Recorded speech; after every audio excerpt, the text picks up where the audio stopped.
Assalamualaikum warahmatullahi wabarakatuh. Sampurasun. Tepangkeun nami abdi Raden Mansara tika 11 MIPA hiji. Hormat ka kepala sekolah sareng guru jeung rencangan anu kuring resep.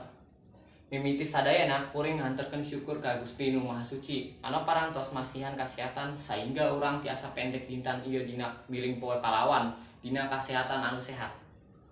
10 November atau anu biasana urang kenal salaku poe pahlawan nyaeta dinten anu orang Indonesia ngarebut kamardikaan tina panangan penjajah. Urang kedah niru semangat jeung kawani para pahlawan. Kami salaku generasi penerus kedah niru si kepahlawan anu wani berkorban demi bangsa Indonesia. Tugas urang ayeuna nyaeta masihan arti enggal pikeun kapahlawan jeung mesian kemerdekaan numutkeun zaman. Kalayan pendidikan urang tiasa ngajantenkeun bangsa ieu makmur, maju sareng bangsa sanes. Ieu oge tujuanna mulia anu kedah urang ngasadarkeun salaku generasi ngora Indonesia.